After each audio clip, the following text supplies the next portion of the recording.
ധനുഷ്കോടി ഇന്ത്യയിലെ തമിഴ്നാട് സംസ്ഥാനത്ത് രാമേശ്വരം എന്ന ദ്വീപിൻ്റെ തെക്കുകിഴക്കേ അറ്റത്തായി സ്ഥിതി ചെയ്യുന്ന ഒരു ഉപേക്ഷിക്കപ്പെട്ട പട്ടണമാണ്.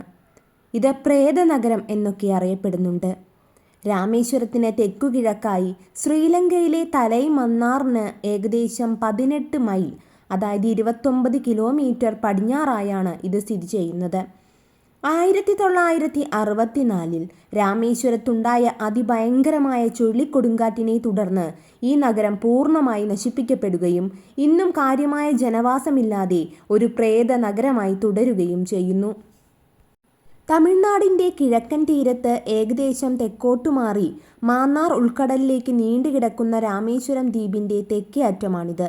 ഇതിനു കിഴക്കുഭാഗത്തെ സമുദ്രം ബംഗാൾ ഉൾക്കടലും പടിഞ്ഞാറുഭാഗത്ത് ഇന്ത്യൻ മഹാസമുദ്രവുമാണ്. ഒരു പഴയ തുറമുഖ പട്ടണമായിരുന്നു മുൻകാലത്ത് ധനുഷ്കോടി. ഇവിടെ നിന്ന് രാമേശ്വരം പട്ടണത്തിലേക്ക് 18 കിലോമീറ്ററാണ് ദൂരം.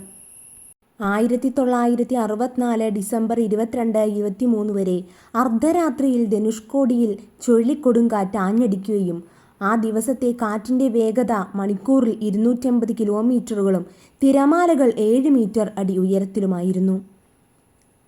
ഡിസംബർ 22-നുണ്ടായ ചുഴലിക്കാറ്റിൽ കണക്കുകൂട്ടിയത് പ്രകാരം പട്ടണത്തിലുണ്ടായിരുന്ന ഏകദേശം 1800 പേർ മരണമടയുകയും സ്റ്റേഷനിലേക്ക് അടുത്തുകൊണ്ടിരുന്ന പാമ്പൻ ധനുഷ്കോടി പാസഞ്ചർ ട്രെയിനും 115 യാത്രക്കാർ ഉൾപ്പെടെ ഒലിച്ചുപോകുകയും ചെയ്തു. പട്ടണം മുഴുവനായി ഒറ്റപ്പെടുകയും ഉപേക്ഷിക്കപ്പെടുകയും ചെയ്തു. അതിൻ്റെ അവശിഷ്ടങ്ങൾ ഇന്നും നമുക്കവിടെ കാണാം. പള്ളി, സ്കൂൾ തുടങ്ങിയതിൻ്റെ അവശിഷ്ടങ്ങളാണ് ഇപ്പോൾ നമുക്കവിടെ കാണാൻ കഴിയുന്നത്. ജീവിതയോഗ്യമല്ലാത്തതിനാൽ മദ്രാസ് സർക്കാർ ധനുഷ്കോടിയെ ഒരു ഗോസ്റ്റ് ടൗൺ ആയി പ്രഖ്യാപിച്ചു. അവിടുത്തെ പ്രായം ചെന്ന ആൾക്കാരോട് സംവദിച്ചാൽ നമുക്ക് അവരുടെ മുൻ അനുഭവങ്ങളെല്ലാം, ചുഴലിക്കൊടുങ്കാറ്റിനെ തുടർന്നുണ്ടായ അനുഭവങ്ങളും എല്ലാം വിശദമായി അവർ പറഞ്ഞു തരും. അവർ ആ സങ്കടത്തിൽ നിന്നും ഇന്നും കരകയറാത്ത ഒരു സാഹചര്യത്തിലാണുള്ളത്. പിന്നെ തൊട്ടടുത്തായി തന്നെ ചിപ്പി കൊണ്ടുണ്ടാക്കിയ പലതരം ചിപ്പി കൊണ്ടുണ്ടാക്കിയ പലതരത്തിലുള്ള മാല, വള തുടങ്ങിയ പലതരത്തിലുള്ള സാധനങ്ങൾ നമുക്ക് കാണാനായി കഴിയും. ചിലതൊക്കെ ഓർമ്മയ്ക്കായി നമുക്ക് വാങ്ങുകയും ചെയ്യാം.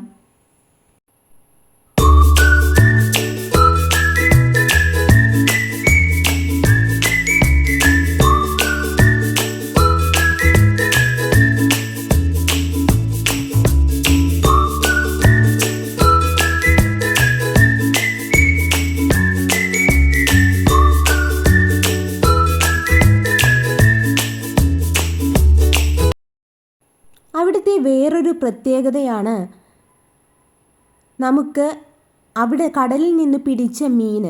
ഏത് മീനാണ് നമ്മൾ പറയുന്നത് എന്ന് വെച്ചാൽ മീൻ, ഞണ്ട്, കണവ മുതലായവയൊക്കെ അവർ നമ്മുടെ കൺമുൻപിൽ വെച്ച് തന്നെ ഫ്രൈ ചെയ്തു തരും. അത് വളരെ നല്ലൊരു അനുഭവമായി തോന്നി. ഞണ്ട്, കണവ, കക്ക, ചിപ്പി, പിന്നെ പലതരത്തിലുള്ള മീനുകൾ, ഇവയൊക്കെ നമുക്കവിടെ നിന്ന് ലഭിക്കും. അവർ ഉണ്ടാക്കുന്നതും നമുക്ക് ലൈവായി തന്നെ കാണുവാനും കഴിയും. ഞാൻ ഈ വീഡിയോഗ്രാഫി എടുക്കുമ്പോഴും ആ അമ്മയോട് അനുവാദം ചോദിച്ചപ്പോഴും ആ അമ്മയ്ക്ക് വളരെ സന്തോഷമായിരുന്നു. എടുത്തോളൂ മോളെ എന്ന് പറയുന്ന അവരുടെ ഒരു സന്തോഷം, അവർ ഞണ്ടിനെ പൊക്കി പിടിച്ച് എനിക്ക് കാണിച്ചു തന്നതും എല്ലാം വളരെ സന്തോഷത്തോടെയായിരുന്നു. അതുപോലെ വളരെ സ്വാദിഷ്ടമായ വിഭവങ്ങളാണ് നമുക്ക് അവിടെ നിന്നും ലഭിച്ചത്. കുട്ടികളെല്ലാവരും വളരെ ആസ്വദിച്ചു തന്നെ അവിടെ നിന്നും സീ ഫുഡ് ബ്രേക്ക്ഫാസ്റ്റായി തന്നെ കഴിക്കുകയുണ്ടായി. അപ്പോൾ ധനുഷ്കോടിയിൽ പോയാൽ ആരും ഇത് മിസ്സാക്കരുത്.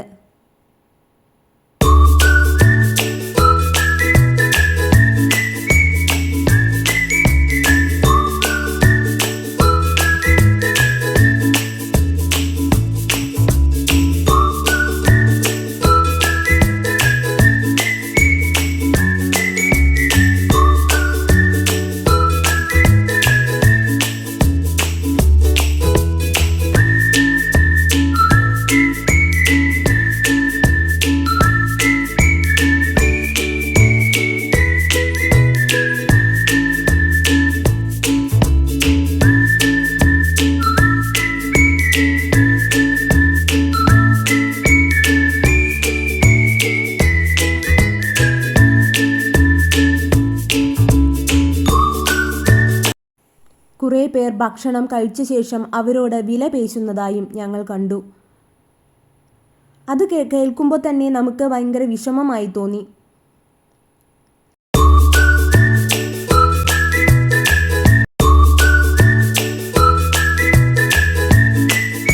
ആരും തന്നെ അവിടെ താമസിക്കുന്നവരല്ല. അവർ ജീവിതമാർഗത്തിനായി കടലിൽ വന്ന് മീൻ പിടിക്കാൻ വരുന്നവരാണ്. മീൻ പിടിച്ച് അവിടെ നിന്ന് തന്നെ അവിടെ കാണാനായി വരുന്നവർക്ക് ഭക്ഷണം വിളമ്പുന്നവരാണ്. അവർ ചോദിച്ച പൈസ കൊടുത്ത് മടങ്ങുക എന്നതാണ് ഒരു മാന്യമായ രീതി എന്ന് എനിക്ക് തോന്നി. അവിടെ കണ്ട വേറൊരു കാഴ്ചയാണ് ഗോലി സോഡ. നമ്മുടെ നാട്ടിലൊന്നും ഗോലി സോഡ ഇപ്പോൾ കാണാറില്ല. കടലിൽ കുറേ നേരം കളിച്ച് കടലിലെ വിഭവങ്ങളും കഴിച്ച് ഞങ്ങൾ അവിടെ നിന്നും മടങ്ങി.